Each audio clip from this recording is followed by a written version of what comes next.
to join me on StreamYard. I'm streaming right now into YouTube as well as my Facebook business page.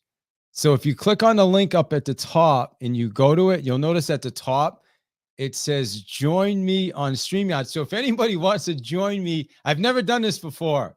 I've never done this, but if anybody wants to join me live on StreamYard, I'm going to actually do an exercise where we're going to go into some motivation asking questions and some handling objections, which is why I asked Christina if she was available today. So if anybody wants to join me, so we just click on that tag. I think if you go up to the top, you click on the link, and then at the very top, it says join me live StreamYard. If you click on that, click in, and I believe it should pull you in, and then I can let you on into the stream if I'm interested.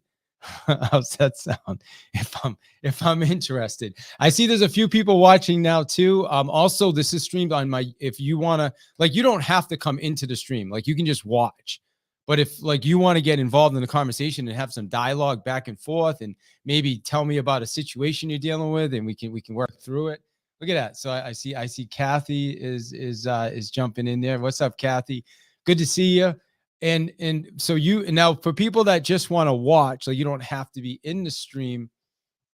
You go to the second link, which is my YouTube channel, and then you can just watch it live on YouTube.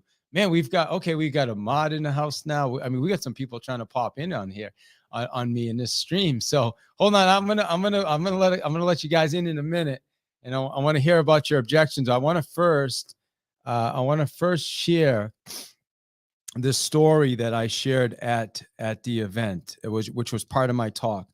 There was a couple named John and Sue Connor, elderly couple, in their late 70s, and they were selling a property by owner. Okay, by owner. And I'm the real estate agent. I was taught early on to work with for sale by owners because they're motivated people. They're people that are interested in selling their house. So one of the things I learned in the beginning was to call for sale by owners. So I would always call, and I would, and hi, my name's David. My name's David Hill. I'm with Keller Williams. And, back then in the early days, I didn't have very good scripts because I worked with some of the scripts they gave me. They weren't the best scripts. But as I kind of created some of my own, I got better at those calls. But I always remember these guys on the sixth guy. Listen, I want you to understand this. On the sixth call, number 6, okay, this is 6 times calling them. Hey, this is David, local realtor. Just, want to know if there's anything I can do to help you sell your house. Hey, this is David, local realtor. I'm just curious, would you be open-minded to using me? Hey, this is David, Keller Williams. How was the week? Whatever. Every call was different. Never used the exact same line on the call. Every call, like, the intro was always the same. My name and where I'm from and the reason for my call. Always the same, but yet a different line. Because if you don't do that, what ends up happening is you start to sound really, really old. Hey, this is David, just following up. Hey, it's David, just following up. Hey, it's David, just following up. David here, just following up. Yeah, it's David following up.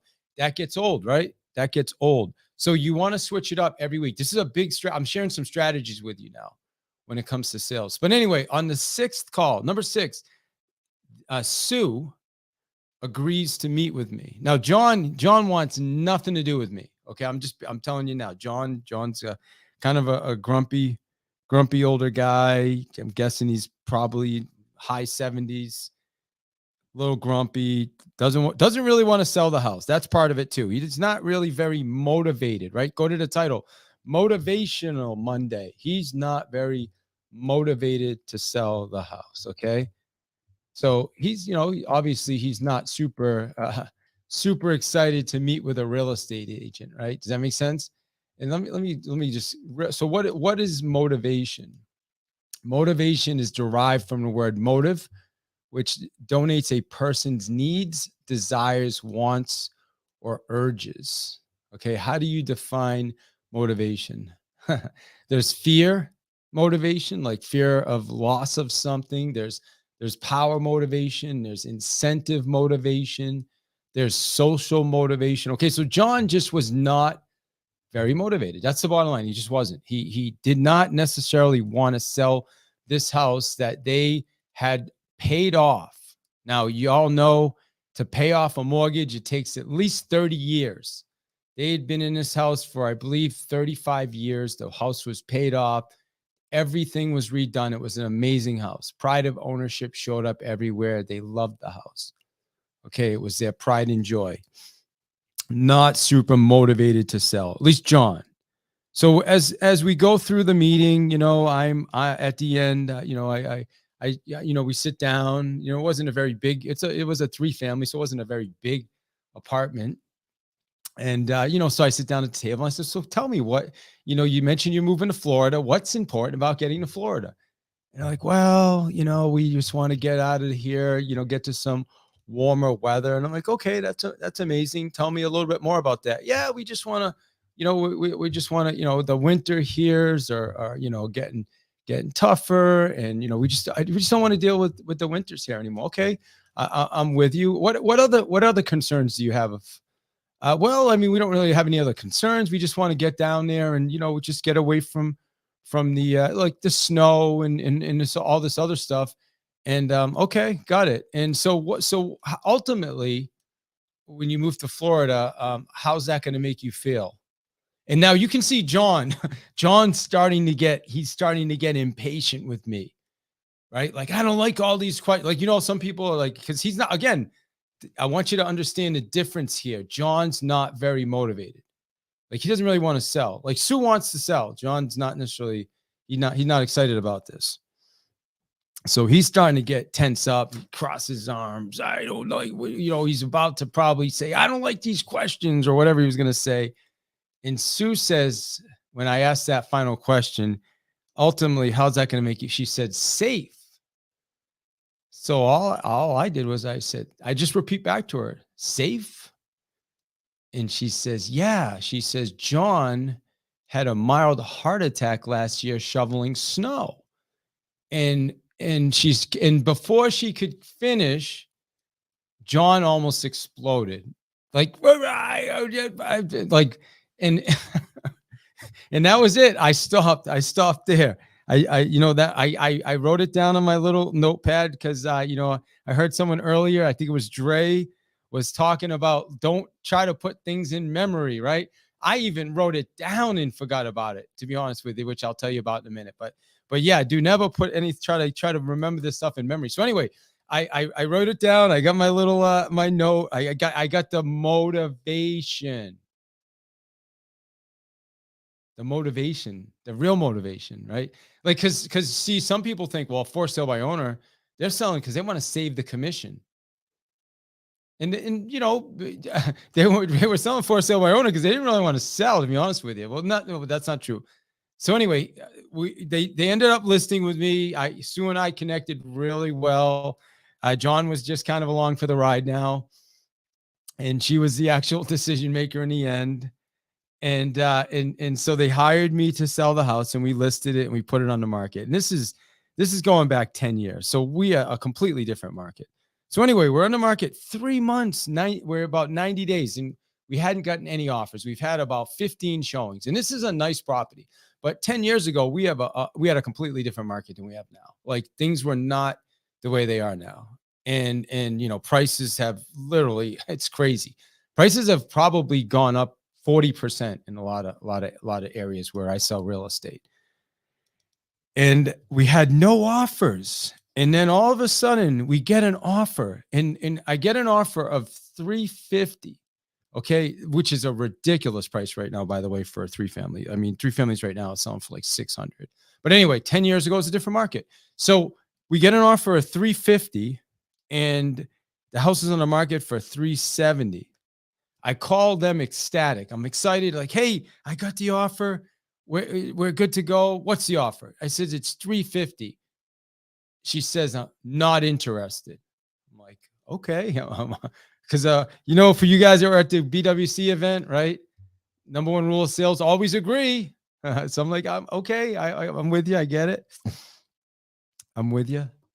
So tell me more. Yep, we're not interested. We're not giving this house away. I'm like, okay, yeah, I'm not asking you to give the house away. You know, that would be for free, but no. These guys are qualified. They're offering 350. We're at 370. We've had no other showings. No, we're not taking anything less than asking price. This is what Sue and John are saying. We're not interested, not taking a penny less than asking price. So I'm like, okay, let me go back to the other people, see what I can do. They're like, yeah, you said you're a great negotiator, blah, blah, blah. Do what you need to do then.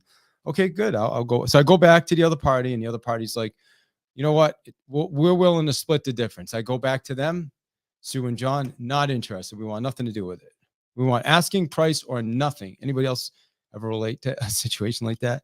Like any run with any real estate agents in the house, but I'm sure you guys can relate. So they want nothing to do with it. And I'm just like, okay, we're stuck. We're stuck. There's nothing I can't, there's nothing I can do. I can't, like, there's 10K that's too much money for us to even play around with and make work. So we're stuck. So, it goes about a week or so, and I'm sitting in my office with my assistant back then, Lisa, and we're looking at the file, and the thing is on my board, and it's there, and the agreement's coming up in a couple months. And I look at the folder, and as I pulled out my walkthrough form, I saw the little note at the bottom, and it mentioned how John had a mild heart attack last year shoveling snow. And remember the motivation? And that was when it clicked for me. And I said, wow, I forgot all about this, right? Like what Dre said earlier, don't try to rely on memory, right? We can't rely on memory for this stuff. So anyway, I saw that and I said, okay. I called the other agent and I says, hey, did your clients buy something yet? And they said, no, not yet. It's okay. Are they still interested? Yeah, they are. I think so. Let me call them.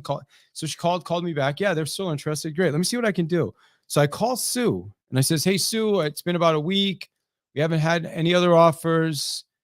And just to let you know, that we've had 15 showings. We've had no other offers. Now listen, I want you guys to understand, this is not about me getting a sale. Okay. This is them. Like, this is legit. I'm going through the numbers with them. I'm explaining to them that we've had all these showings. We have no other offers. Nobody else has been interested. So I says, listen, this is probably, the odds are, from my experience, it's not going to get any better than this, Sue. And oh, by the way, I just want to remind you that winter's coming.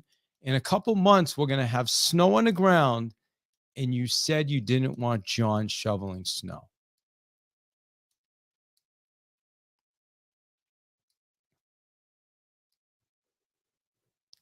Yeah. Silence. Just like that. Silence. Boom. So she says, let me call you back. Like, listen to this, guys. Never called me back this fast. She calls back in like 10 minutes. Will they still split? Are they still willing to split the difference? I says, let me see. And bottom line, we got it done. We got it done. Okay. Now, I may be being a little dramatic in saying this, but I think it's possible. It's quite possible. I saved the guy's life because the guy was a stubborn mule, and his wife knew that. And he was too cheap to go out and hire somebody to do snow. So she was terrified he was going to go do it himself and then have another heart attack and die. Like, seriously, this is serious. So when we talk about motivation, like, that's the real deal. Like, this is why, if we want to, like, going back to where I started today, help enough people get what they want, and you can have whatever you want. Help enough people get what they want, and you can have whatever you want. See, I helped them ultimately. I helped them get to Florida and sell the property. See, what ended up happening with them, and think about motivation now. What happened to them is they forgot why they were selling the house in the first place. like in their mind, all of a sudden it became a personal issue between their property and everybody else, and nobody likes their property, and why should they take less money than they want to, and they put all this money and effort into it, and how dare people come in their property and not offer them asking price. They forgot why they were selling in the first place. They forgot the real motivation. And that happens all the time.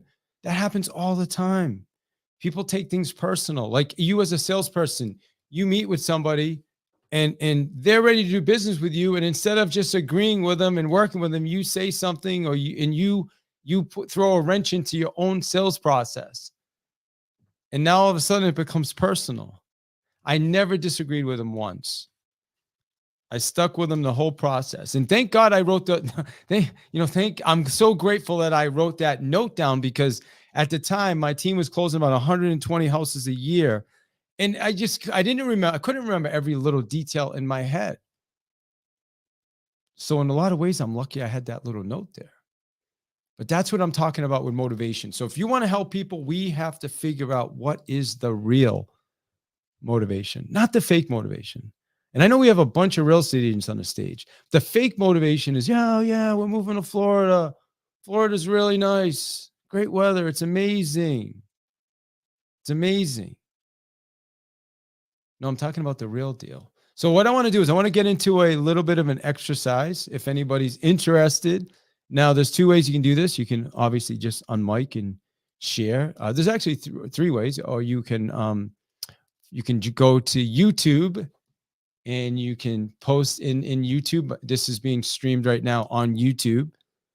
So you can follow it on YouTube. You can actually see my video and watch me if you're interested. Some of you may be there now, and that's super cool. And if you go there, please do me a huge favor and just follow my channel, because we're always putting content out there like this.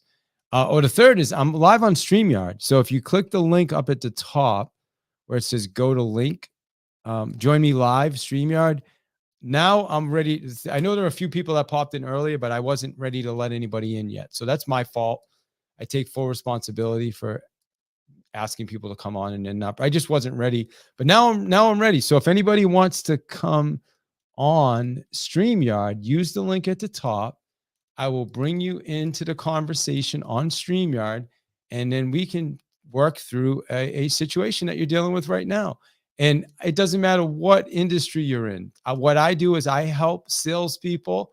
I help real estate agents. I help entrepreneurs. I help business owners who struggle to handle objections. I help them communicate better, close more sales, follow up better, and ultimately make more money. It doesn't matter what industry you're in. We can help you with that.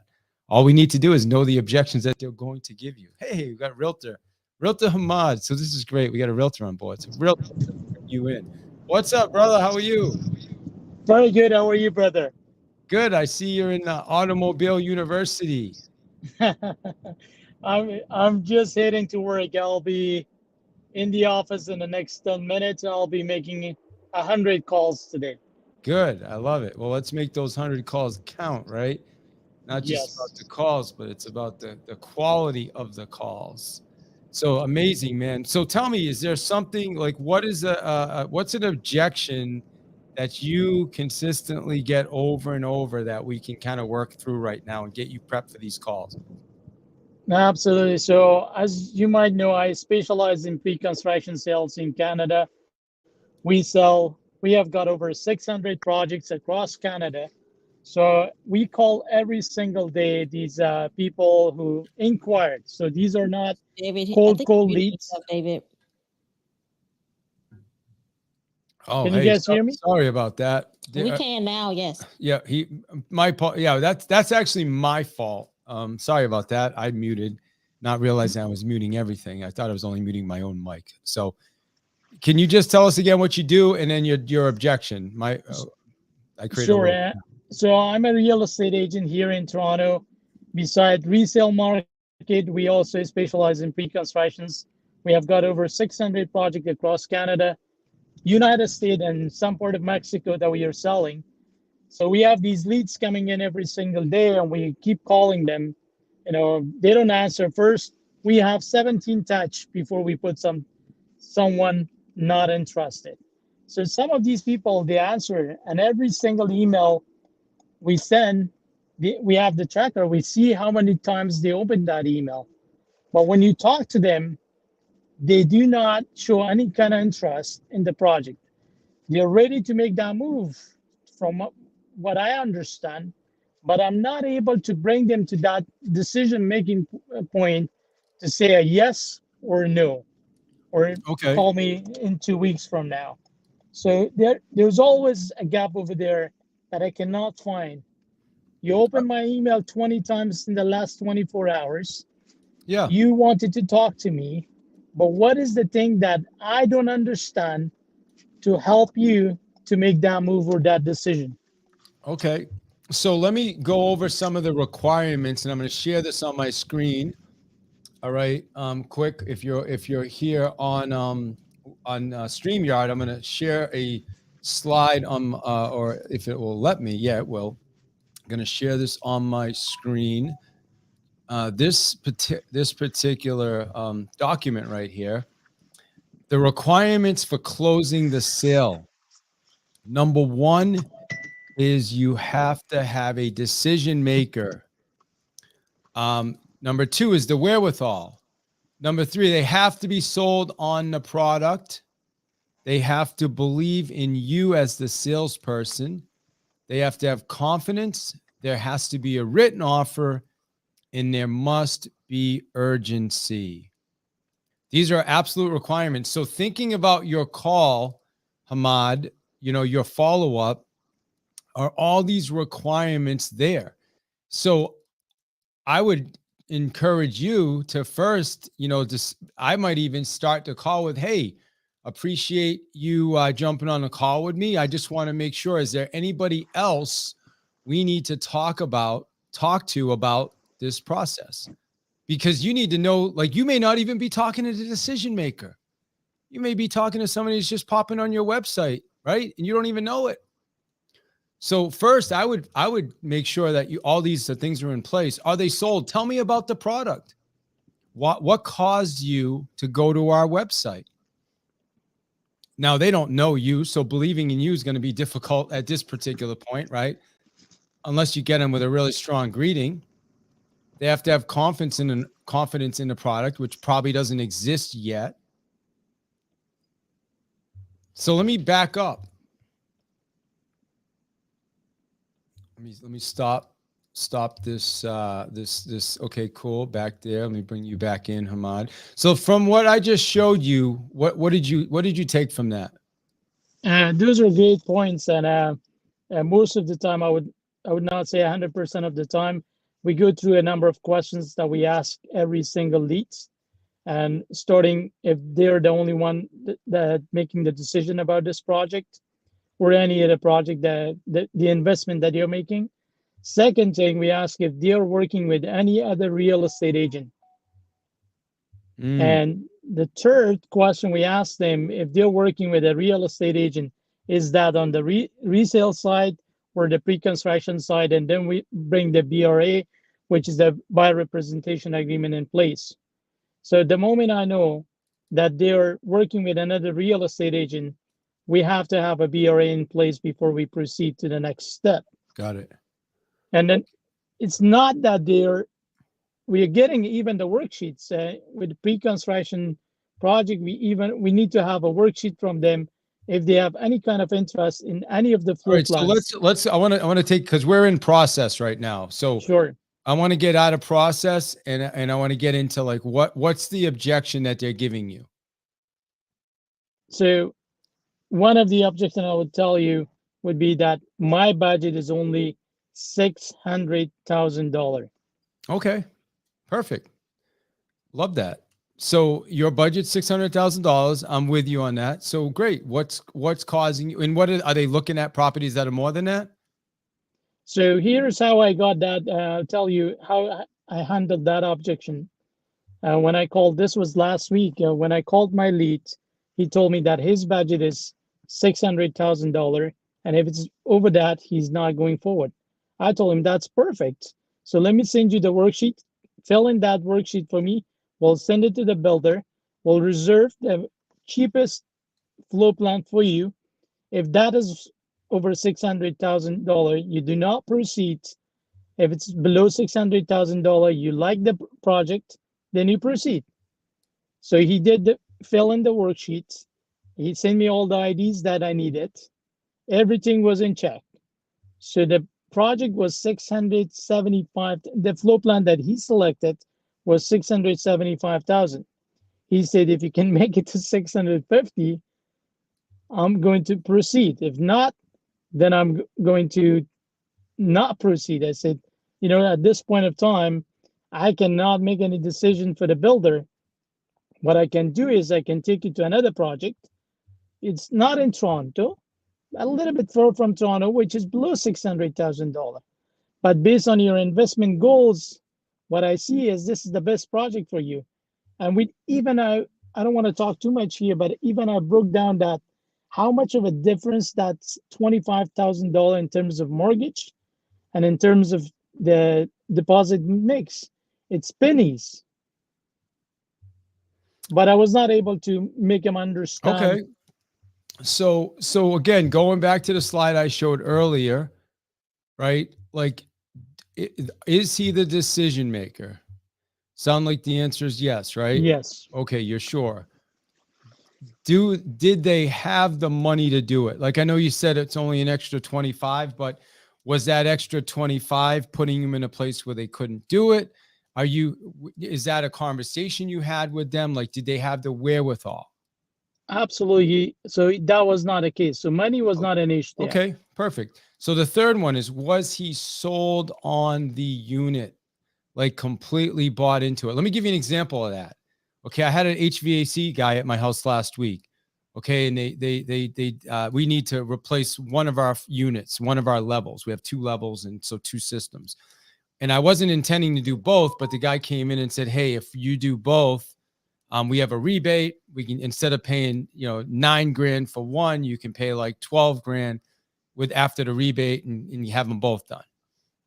So at the end, he's like, "Okay, the system's $25,000, and then there's a $10,000 rebate, so it's going to be about $15,000, and blah blah blah." And he goes, "What are your thoughts?" I says, "I don't know. It's still a little bit more than your guy said 12." He's like, "Well," and he tells me a little bit about it. And then he says, "But if you want, we have another system that's $30,000." He doesn't go down, he goes up, Hamad.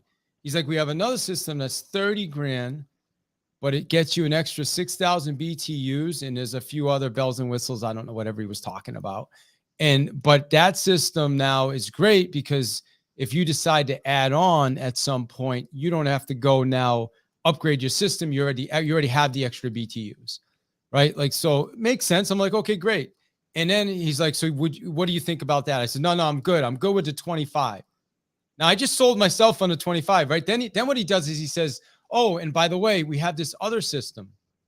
We have this other model that is $20,000. He goes, "We can do this one too, and it will work with your house based on the BTUs you need. But then we're going to have to cut holes in the walls and put the wall unit." You know what I'm talking about? Those wall unit things they got, those ACs. And I'm like, no, I don't want the holes in my walls. He's like, "Okay, so you're good with this." So he essentially sells me on the 25. I'm like, "Yeah, okay, yeah, no, the 25 makes the most sense." Now the mistake he made is he wasn't a real salesperson. Like, he was probably taught to do that, which I thought was great. He left without getting any signatures from me. And he has not followed up. He has not followed up once. Is that insane? It almost doesn't make sense to me. Like, so I'm going to actually call the company today, and I'm going to talk to the owner, and I'm going to talk to the owner about some sales training. I'm going to see if I can get a barter. Like, seriously, this is what I'm going to do after this call. I'm reaching out. I'm going to say, "Listen, here's what happened with your sales process. So I want to come in and I want to work with you. I want to do a 2-day workshop with your guys. And I'm only going to charge $5,000 for the 2-day workshop. I'm going to do that as a gift in exchange for your business, and we take that off the cost, and then we got a deal." But do you understand? See how he's kind of like, so now I'm sold on the $25,000 system, but nobody's even called me back. Now, do I have confidence in the product? Absolutely. Do I have a written offer? No. Well, I'm sorry. I do have a written offer because he sent me an email. He did send me an email that night. But is there any urgency? Zero urgency. Hasn't even called me back.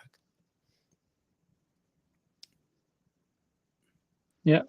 No, So I get it, 100%. So, but in this case, I will tell you, are you done, or can I talk? yeah, of course, man. That's why I pulled you in, man. So, in this case, I have followed up a few times. I found a few projects on assignment sales, which is even less than $500,000, close to these projects that he was looking for. And he's someone, I would agree on this one that he's not 100% sold on this That's project. it. You're right. He's not So 100% sold. But what I try to overcome the can we role play this now? And then yeah, I want to, and then I'm going to give you, I want to share with you a couple scripts, man. And you need to be in our community, man, because this is all we do, brother, every day. I All right. was, This is what we do. But listen, so I'm going to share this with you. All right. And you and I, well, let's just role play. You call me. I'm the guy. Let's see how you do. perfect. So,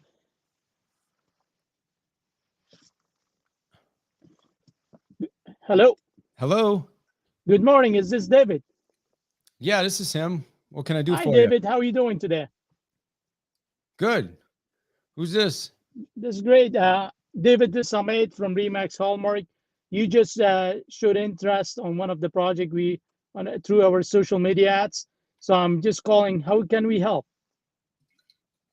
Oh, well, remember you told me that I told you originally that I needed to be 6. You actually got me up to 650, and that's my cap. So I don't want to go over 650, and the unit you were trying to sell me was 675. It's too much. And I understood. So I see that the budget is the only issue with this project. The what? Oh, the budget. Yeah, it's over. It's over what I wanted to spend. I mean, we're already 50,000 over what we were planning to spend originally. And so, yeah, we're just not willing to do that extra. But that's the only thing that is stopping you from making a decision to move forward with this project. That's it right now. Yeah, great question.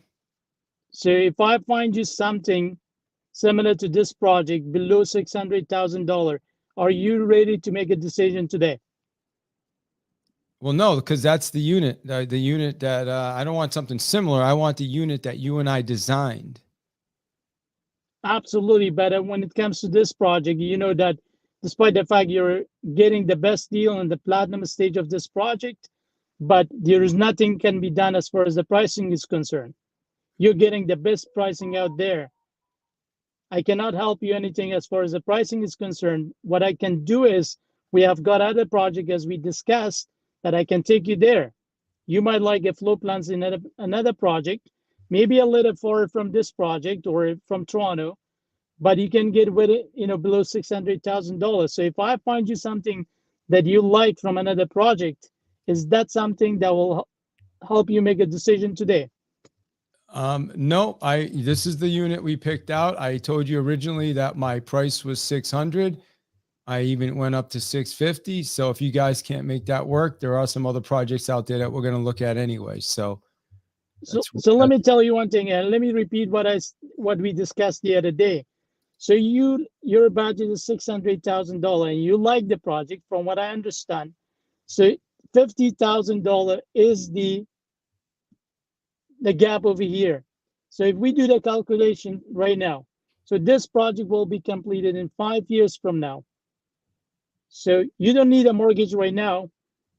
The only thing that you are paying is the deposits. So if we do, you need a 10% deposit for this project. The difference is only 5,000, and you're paying this 5,000 over a year. So this will be only around. So see what you're saying makes all the sense in the world. It's logical, but the conversation we're having is illogical, right? Similar to I don't know if you were in the room earlier when I was sharing a story of John and Sue Connor. Yeah.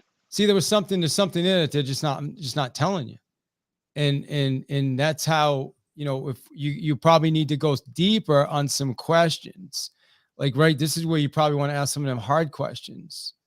Like, okay, so let me ask you this. If you did go, Hamad, if you did go to 675, I mean, can you, is it that you don't have the money, Hamad, or is it that you don't want to spend the extra money? So his answer, tell you the truth, he doesn't want to go. He does have the money. He's not a first-time home buyer. He's an investor. So he does have the money. Okay, but he good. doesn't want to go beyond that. Okay, good. So 650. So what I'm hearing you say is you do have, so it's not a money issue. You definitely can go to that number if you wanted to, is what you're telling me. I can go to that number if I want to. Yes. Perfect. Then let me ask you this: what's the real concern? So I don't want to pay more than that for this project.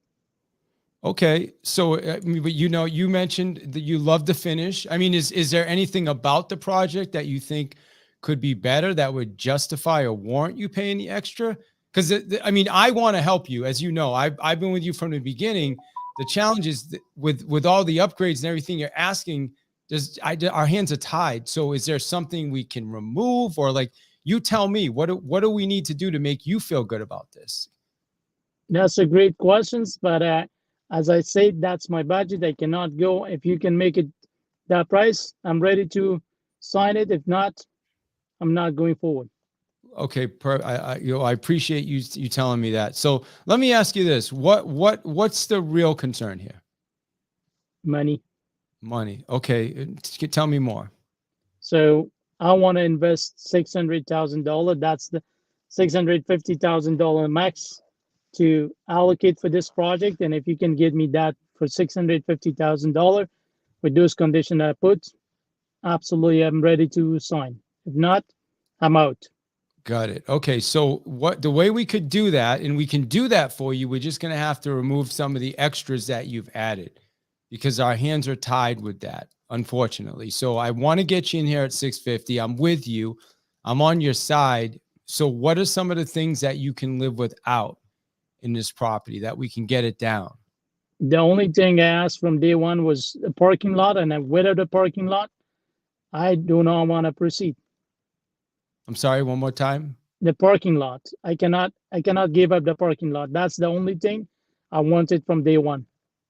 The parking lot. Okay. What about some of the extras? I mean, this is where I would go with it. I mean, you probably know your product better than me, but you got to just get deeper with these guys and figure out what's the real concern. So you definitely could do this. Do you have any, I mean, if I can solve this one problem, and you asked me this earlier, which is a great question, is there anything else? If I can solve the one problem with the price?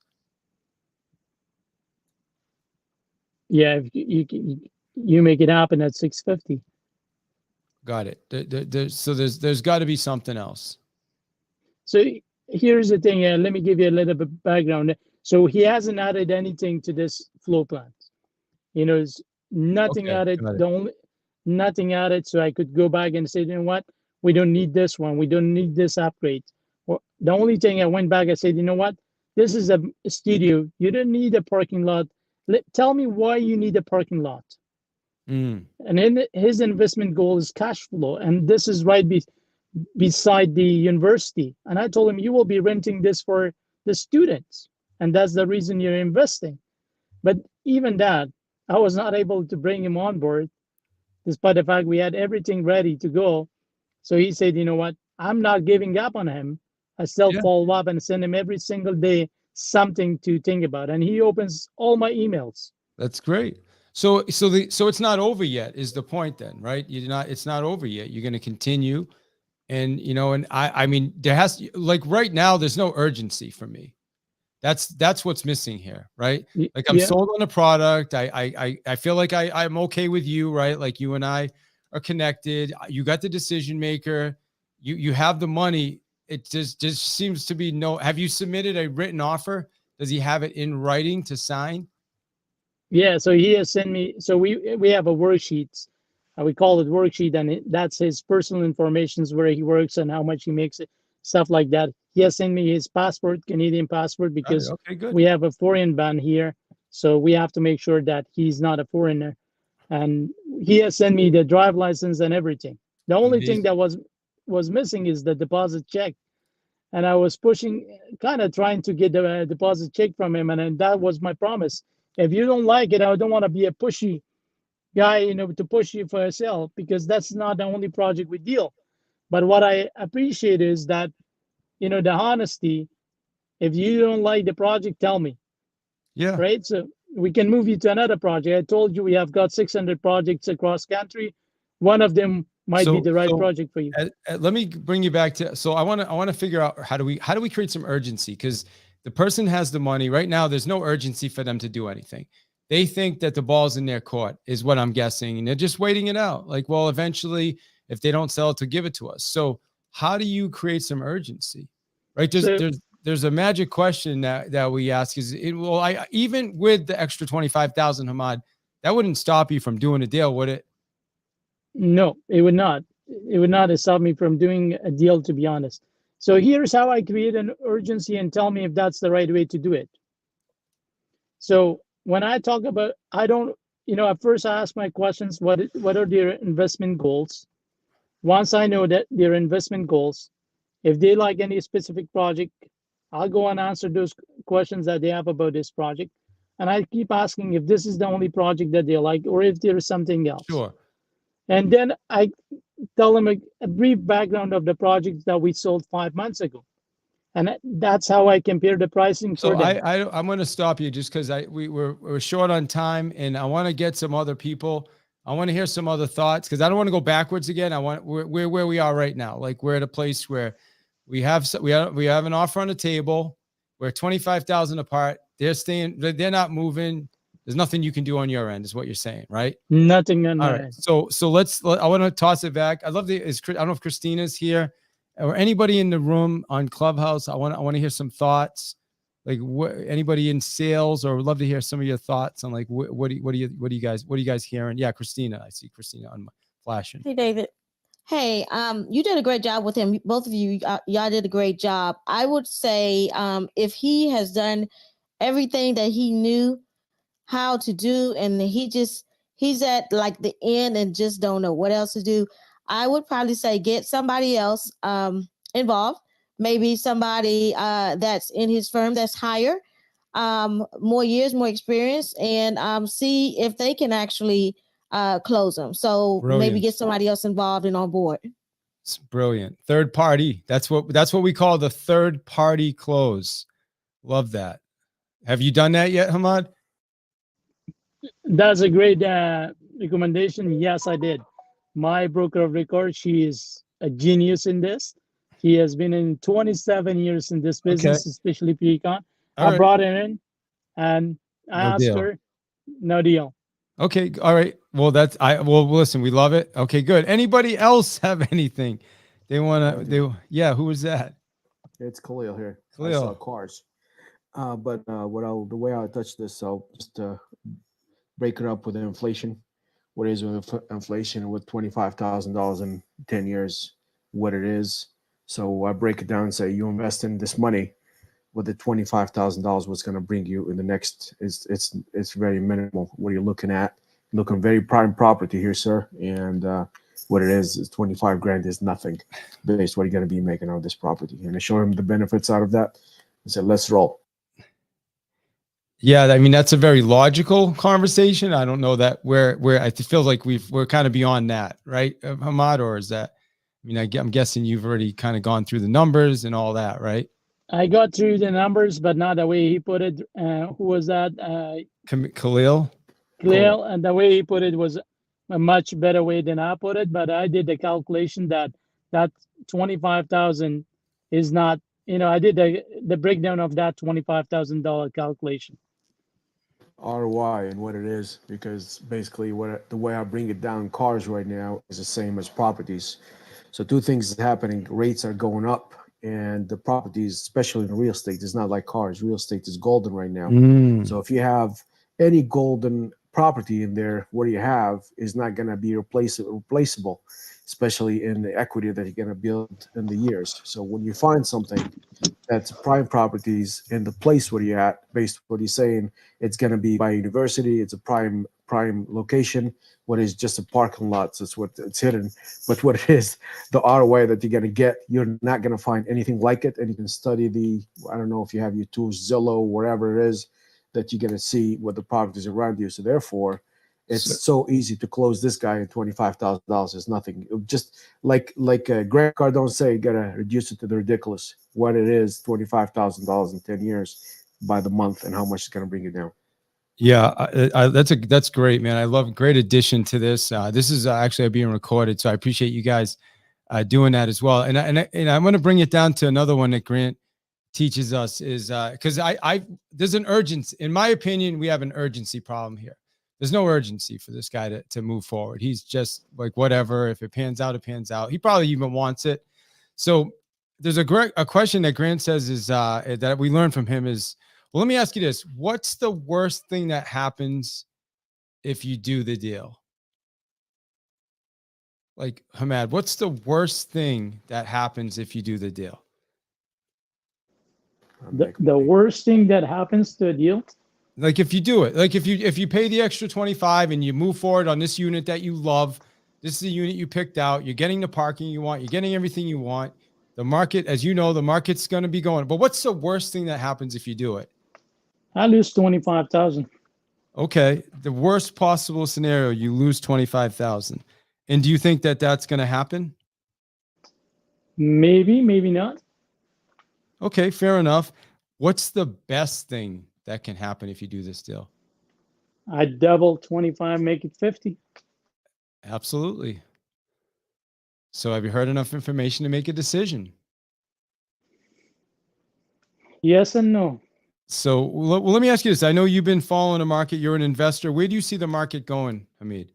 Where do you see the market from right in 3 years from now? Where do you see this market? I'm not sure where the market will be, and that's the reason it kind of gives me a pause to make a decision. Because with the uncertainty of market, I'm not certain about the future of this market. Okay. You're certain enough to buy it for 650 though. You're just not certain at 675. So if you look at the past history of the market, we've been appreciating about 5% a year, right? So if that continues, which is actually showing a higher percentage than that in the last couple of years, if you pass on this, I mean, listen, I want to do this for you, as you know, but I want you to think about, I want you to put yourself 5 years from now, thinking back to this conversation right here. Are you going to regret, like with that property is probably going to be worth in this 8s, maybe even 9s. Are you going to regret the fact that you didn't take action right now and be able to get this property tied up? I might be. Okay. Are you okay? The question then is, are you okay with that? I mean, are you okay? You're an investor. Are you okay leaving that kind of money on the table? No. Let's do it, David. There you go. Yeah, that's amazing, David. Thank you very much. Appreciate that. You got it, my friend. Appreciate you, man. And yeah, I want to know how it works out. I think you got to bring him forward. You got to ask some harder questions. Just you have nothing to lose at this point. Absolutely. I'll give him a follow-up call today. No one thing kills the deal, brother. Get the deal done. All right. Awesome. Appreciate you jumping on the StreamYard with us. We've got about 5 minutes left here on Clubhouse. I'd love to hear from a few people on Clubhouse. If you have maybe a takeaway, you want to add something, you have a question, anybody want to jump in? It's Khalil. Khalil, what's up, man? Hey, one thing I want to touch is how you say it. You highlight the why of the people. That's what you brought from the takeaway from the elderly people that you had and you sold the house to. Basically, those, or you sold them, but you got the house, that property be listed for you, is the why. What's the motivation on them? And plus the conviction that you are there to help and to serve. And that's what it is, because the first sell we do is ourselves, that being able to serve, and the confidence to boost ourselves to go to serve the people. Because if we don't have it in us, we are not going to close a deal. And the more information we got, the more tools you got. So you got to re-loop and loop it up and put it back, reword it and put it back in their face. And that's how we close the sale every single time. Awesome, man. Well, Thank you. Appreciate that input. We got a few minutes left. Anybody else want to jump in or have a question? I'm gonna